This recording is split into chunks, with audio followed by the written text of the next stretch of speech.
உடல், மனம் மற்றும் ஆன்மீக நலனை மேம்படுத்தும் யோக கலையை அனைவரிடத்திலும் சேர்க்கவே ஒவ்வொரு ஆண்டும் ஜூன் 21ஆம் தேதி அனைத்துலக யோகா தினம் அனுசரிக்கப்படுகிறது. யோகாவின் முக்கியத்துவம், ஆரோக்கியமான வாழ்க்கை முறையில் அதன் பங்கு மற்றும் அன்றாட வாழ்வில் யோகா பயிற்சியின் நன்மைகள் குறித்த விழிப்புணர்வை வழங்கும் பொருட்டு பேரா சித்தியாவானில் இன்றைய தினம் சிறப்பாக கொண்டாடப்பட்டது.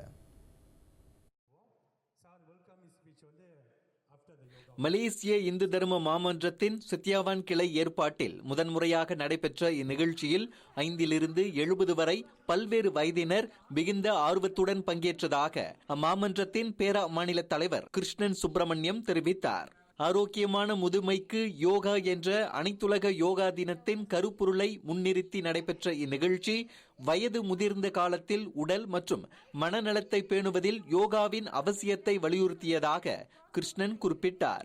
அது மட்டுமின்றி நாட்டின் தேசிய கல்விக் கொள்கையின் அடிப்படையில் ஒரு மாணவன் உடல், உள்ளம், அறிவு மற்றும் ஆன்மீகம் என்ற 4 அம்சங்களில் சிறந்து விளங்க வேண்டும் என்பதை முன்னிறுத்தியும் இந்த யோகா தினம் ஏற்பாடு செய்யப்பட்டதாக அவர் மேலும் கூறினார். நம்முடைய மலேசியாவுடைய தேசிய கல்வி தத்துவம் ஒரு மாணவன் 4 கூறுகளில் சமச்சீரான வளர்ச்சி பெற்றுக்கொண்டு வலியுறுத்துது. உடல், உள்ளம், அறிவு, ஆன்மீகம். இந்த 4 கூறுகளையும் சமச்சீரான வெற்றி பெற்ற மாணவர்கள் தான் அவன் நாட்டுக்கும் வீட்டுக்கும் நல்ல குடிமகனாக இருப்பான் என்பதற்காக அதை வலியுறுத்தி நம்ம பாடத்தில் சொல்லி கொடுத்துட்டு இருக்கோம். அதே அந்த 4 சமச்சீரான வளர்ச்சியை இந்த யோக கலையை கொடுக்குது. யோக கலையை கற்றுக்கொள்ளும் பொழுது மனம், புத்தி, எண்ணம் இதெல்லாம் சீராகும். அப்போ இது உடல் ஆரோக்கியம் மட்டுமல்ல, மன ஆரோக்கியம், உடல் ஆரோக்கியம் எல்லாமே. இதனிடையே இன்று நடைபெற்ற இந்நிகழ்ச்சியில் பங்கேற்ற சிலர் தங்கள் அனுபவங்களையும் பகிர்ந்து கொண்டனர். பெரியவர்கள் வரை இந்த நிகழ்வுல கலந்து கொண்டாங்க. இது ஒரு அருமையான நிகழ்வு.